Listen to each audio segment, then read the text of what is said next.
Olá, hoje vamos mergulhar num tema que é absolutamente fascinante: a avaliação psicológica. Sabe, nas ciências exatas tudo parece mais simples, não é? Temos o metro, o quilo, unidades claras. Mas na psicologia o desafio é outro. O nosso objeto de estudo é a mente, algo bem mais elusivo. Pois é, essa é a grande questão. Como é que se mede a inteligência? Ou a personalidade? Não existe uma fita métrica para a memória, nem uma balança para a ansiedade, e essa complexidade toda acaba por gerar muita confusão, não só para o público em geral, mas às vezes até entre os próprios profissionais da área. Ok, então para começar vamos esclarecer um ponto que é crucial. Muita gente usa testagem e avaliação como se fossem a mesma coisa. Mas não são, nem de perto. Pense assim, a testagem é só uma peça do quebra-cabeças. É quando se aplica uma ferramenta, um teste específico. Já a avaliação é o processo inteiro, é a investigação completa que pega os resultados dos testes e junta com entrevistas, com observações, com a história de vida da pessoa, tudo isso para se chegar a uma compreensão de verdade.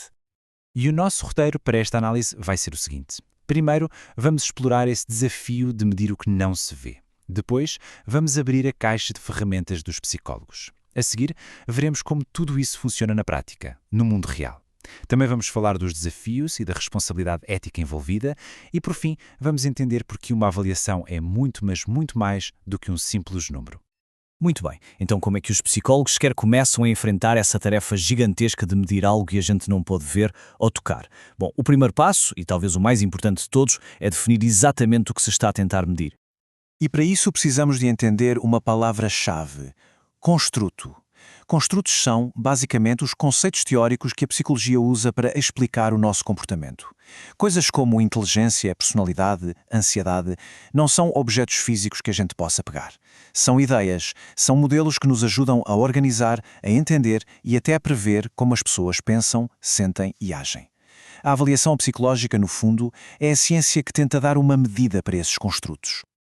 Ok, já que temos os construtos, como é que se mede isso na prática? Ao longo do último século, os psicólogos desenvolveram uma variedade incrível de ferramentas. Vamos dar uma olhada em como essa caixa de ferramentas foi evoluindo. A história toda começa com necessidades bem práticas. Lá em 1905, Binet e Simon criaram uma escala para ajudar as escolas a identificar crianças que precisavam de um apoio extra. Pouco tempo depois, o conceito de QI explodiu e popularizou a ideia de que era possível ter um número para a inteligência. Aí, durante a Primeira Guerra Mundial, a necessidade de selecionar soldados levou ao primeiro inventário de personalidade. Mas a grande virada, a mudança sísmica mesmo, veio em 1955. O foco passou a ser a validade de construto. A pergunta de $1.000.000 passou a ser: este teste mede de verdade o conceito teórico que ele diz medir? E essa pergunta mudou tudo. Agora, dentro dessa caixa de ferramentas, as coisas se dividem em duas grandes categorias.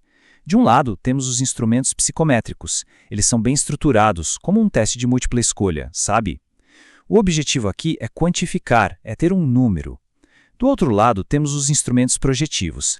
Aqui, o estímulo é ambíguo, como uma mancha de tinta, e a pessoa tem liberdade total para responder. O objetivo é mais qualitativo, é tentar entender a visão de mundo única daquela pessoa. E o mais importante, um não é melhor que o outro. Eles não competem entre si, eles se complementam. E, para deixar isso mais concreto, vamos ver alguns exemplos famosos. Temos o clássico Rorschach, claro, onde a interpretação daquelas manchas de tinta pode revelar muita coisa sobre os processos de pensamento. Temos o TAT, que usa imagens para explorar motivações e necessidades através das histórias que a pessoa cria. E até um simples desenho de uma casa, uma árvore e uma pessoa, o famoso HTP, pode abrir uma janela incrível para o mundo interior de alguém. Certo, mas onde é que tudo isso é usado? A avaliação psicológica não é um exercício académico, não. Ela tem consequências reais e profundas em muitas áreas da vida.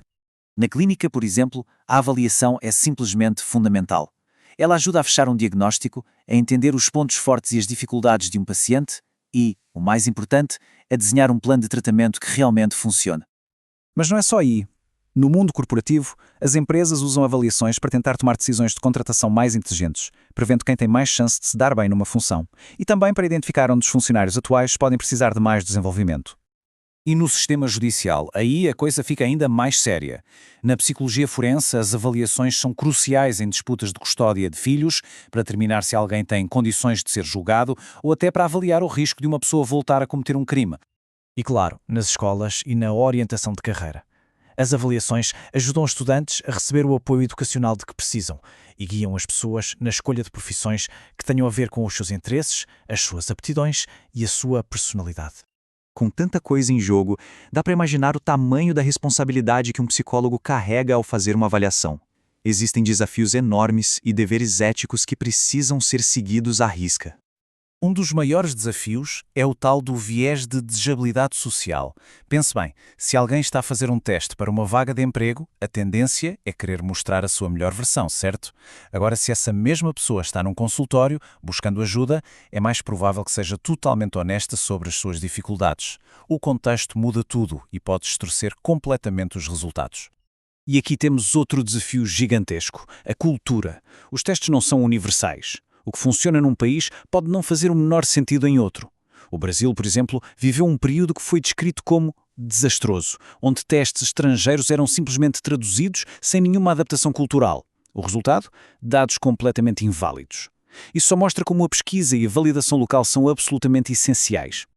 Para navegar por essas águas tão complexas, os psicólogos são guiados por um código de ética muito rigoroso. Isso significa, primeiro, um compromisso com a competência, ou seja, estudar para sempre e saber os seus próprios limites. Significa agir com integridade, ser honesto, justo, respeitoso. Significa proteger o sigilo dos próprios testes, porque um teste que cai na internet vira um teste inútil. E, acima de tudo, significa defender a confidencialidade com unhas e dentes, protegendo as informações de quem se atende. Agora, olhem só para este exemplo. É um e-mail real enviado a um professor e é simplesmente assustador. É o retrato do que não se deve fazer. A pessoa aplicou um teste sem ter a menor ideia de como interpretá-lo, colocando o bem-estar de alguém em um risco enorme. Isso só reforça o porquê de uma formação e supervisão rigorosas serem tão vitais. E tudo isso nos leva ao nosso último ponto, que talvez seja o mais importante de todos.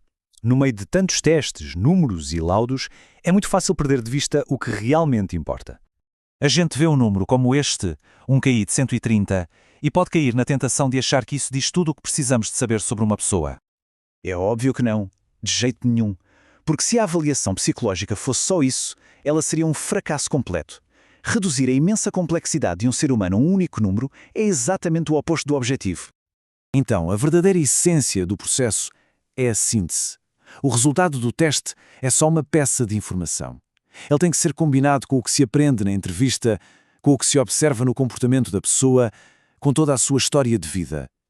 É só quando todas essas peças se juntam que uma compreensão real e útil começa a aparecer. E é com essa ideia que a gente encerra. A avaliação psicológica, quando bem feita, não tem nada a ver com dar rótulos ou notas. Ela é um processo dinâmico de investigação. É uma busca que usa ferramentas científicas para responder a perguntas profundas sobre a mente humana, mas de uma forma que é, ao mesmo tempo, ética e profundamente humana.